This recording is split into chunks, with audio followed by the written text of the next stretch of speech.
sejam muito bem-vindos ao meu canal, meu nome é Ângela e hoje a gente vai falar um pouquinho sobre as minhas últimas leituras. Eu não vou demorar muito porque tem bastante livro pra comentar com vocês, desde a última vez que eu falei sobre, né, que eu falei dos meus 10 primeiros livros, né, que eu li este ano, 2022.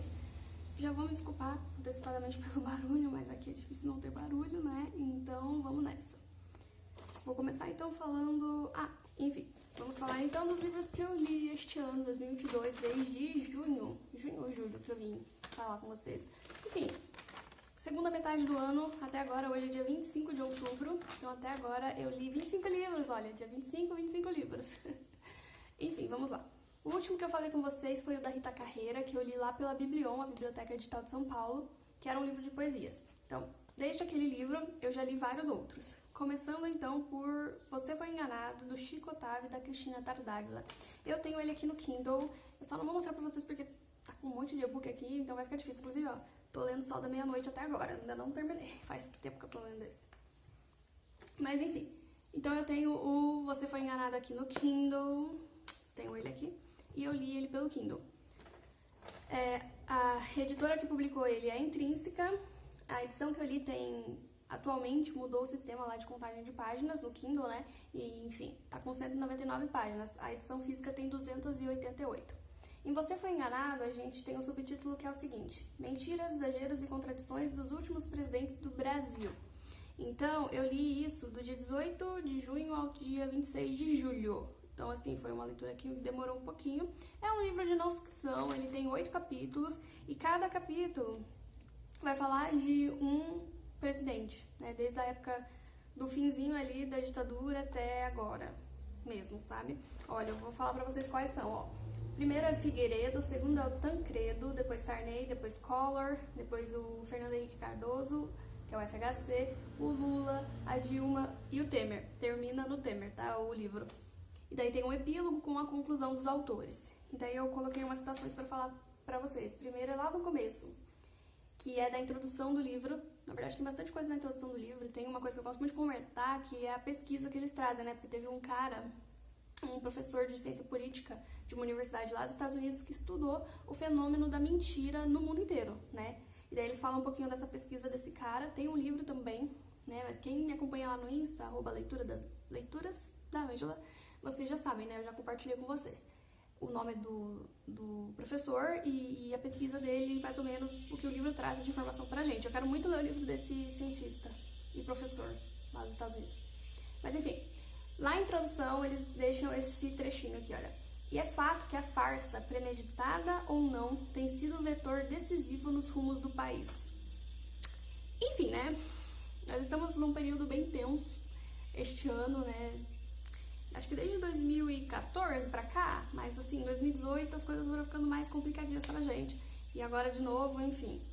Então era um momento assim propício pra essa leitura, eu achei. E daí outra citação que eu queria falar pra vocês é que o livro, né, ele tem o objetivo de aumentar a consciência política do eleitor. E eles não fazem julgamento de moral, né? Eles não fazem julgamento de moral. Eles são jornalistas e vão estar apresentando pra gente o que aconteceu e as informações, tá?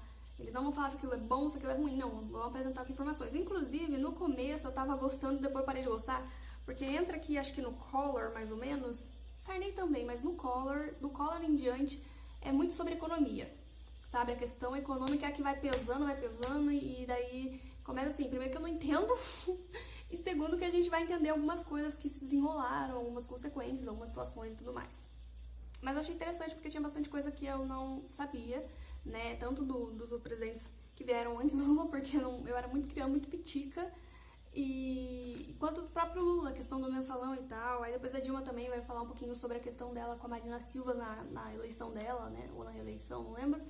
Enfim, mas tem tudo detalhadinho, eu também fiz a resenha lá no Insta, pra quem se interessar. E, pra finalizar, né, lá no final do livro eles escrevem: é buscando esse espaço de livre duvidar e livre debater que este livro chega às livrarias. Importantíssimo, né? Eu achei que era importante trazer essa citação porque a gente precisa buscar esse espaço de livre duvidar e livre debater, né? Porque, assim, a gente tá vivendo um momento que tem uma galera que fala que é liberdade de expressão, mas que se você se expressa diferente deles, eles têm umas atitudes, assim, inconcebíveis, né? Mas enfim, seguimos, tá? Esta então foi a minha primeira leitura depois do 11º livro que eu li no primeiro semestre, né? Aqui já são as leituras de segundo semestre, né? De julho em diante. De julho em diante, né? Porque eu terminei em julho. Depois de Você Foi Enganado, que eu li no Kindle, eu li o Ninguém Vira Adulto de Verdade. É uma HQ, eu vou colocar a capinha por aqui, tá? É uma HQ, essa HQ eu li pela Biblion também, pela Biblioteca Digital de São Paulo. E eu gostei bastante, 5 estrelas favoritada, não tem muito o que falar, vocês sabem como é a HQ, mas se vocês quiserem conhecer os traços, os desenhos e como essa autora trabalha, que é a Sarah Anderson, enfim. Se vocês quiserem conhecer, eu vou colocar aqui em algum lugar o @, dela no Insta, tá? Que daí vocês podem ver a arte dela, os desenhos e sobre o que ela fala. No livro ela fala sobre virar adulto, né? Que ninguém vira adulto de verdade, então vai ter várias situações que você vai se identificar. Eu gostei muito, favoritei, 5 estrelas, maravilhoso. Aí depois eu li aqui no Kindle Orgulho de Ser, que é uma antologia de contos LGBT. Que foi mais ou menos naquela época que o prefeito lá do Rio de Janeiro, aquele pastor, ele vetou os livros e falou que tinha que pôr uma capa, sei lá, né? Tinha que deixar, não podia mostrar livro LGBT lá na feira que tava acontecendo lá. Então começaram a disponibilizar alguns livros de graça, né? Os autores independentes que tinham obras LGBT disponibilizaram os e-book de graça. E esse e-book tava lá desde essa época. E, enfim, finalmente eu li. E eu avaliei com 3 estrelas, tá? É um livro de contos, eu não sou uma pessoa muito fã de contos. Alguns contos eu gostei, outros eu não gostei, mas enfim, vale a pena conhecer, né, a escrita desses autores que eu não conhecia. Ele foi organizado pela Tati Machado e ela tem também um conto lá, é um conto bem legal dela, eu gostei. 3,5 estrelas eu dei pra esse livro. Aí depois desse, eu li Livre para Recomeçar, da Paola Alexandra, do livro Os Fuxicos, lá pelo Esquilo. Meu Kindle caiu. Enfim, li o Livre para Recomeçar no Esquilo, que é um aplicativo que se você tiver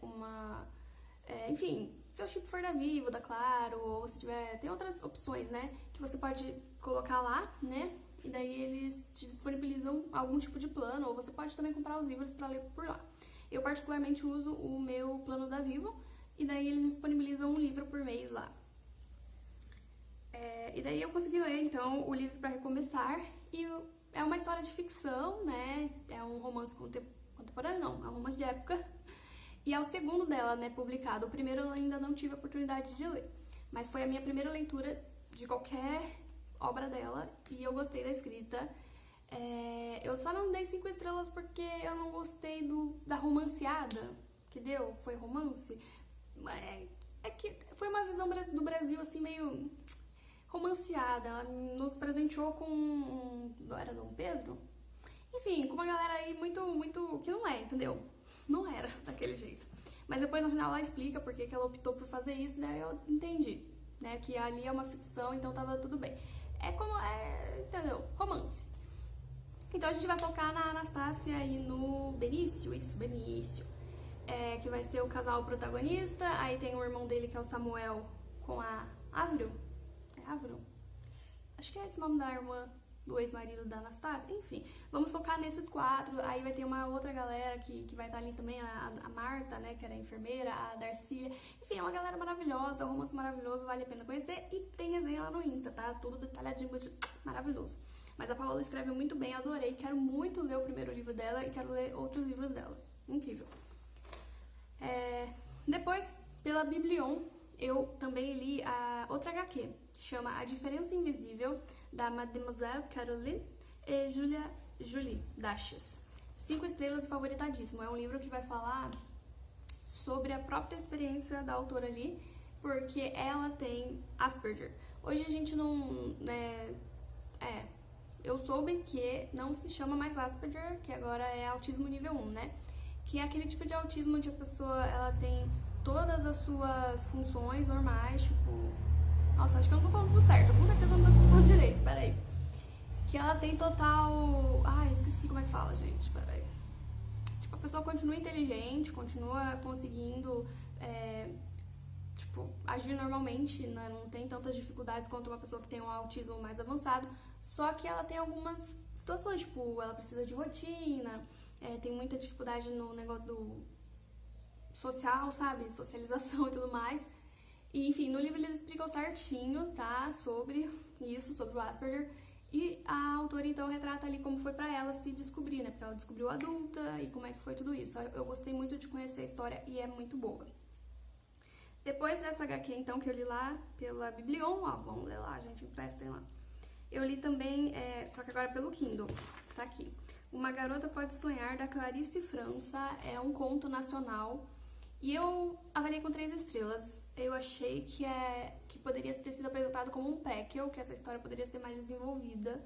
Mas é bom, tá? A premissa é boa. Não é tipo, uma garota pode sonhar, um negocinho, não. É um mundo do sonhar, uma coisa meio assim, aí tem uns pesadelos. Enfim, foi legal conhecer a escrita da autora, mas eu acho que seria mais interessante se trouxesse outros detalhes sobre como se desenvolveria essa magia dela, né? Porque vai ter uma outra personagem que vai explicar pra ela aquele mundo de sonhar, e porque ela conseguia, né, criar o próprio mundo dela ali dentro e fazer as coisas que ela queria, inclusive ela era mais feliz ali. Só que isso também se tornou meio perigoso, porque tem a questão do pesadelo, enfim. Mas vale a pena conhecer a história, tá? 3 estrelas, é bom. Oi, gente, eu tô aqui editando o vídeo e vi que o vídeo ficou longo, então eu vou dividir em 2 partes, tá? E pra ficar mais fácil de assistir também, de ouvir, não sei como vocês assistem. Então, esse vídeo tá sendo finalizado aqui e a continuação dele eu vou publicar na próxima semana ou, sei lá, no próximo dia aí. Não sei quando vocês estão assistindo. Talvez já até tenha os 2 vídeos aqui. Comente aí se você já leu algum desse livro. Quantos livros vocês leram até agora, em 2022, ou no ano que vocês estiverem assistindo. Enfim, comentem se vocês conhecem algum dos livros. E se inscreva no canal se não for inscrito. Tchau, tchau. Até o próximo vídeo.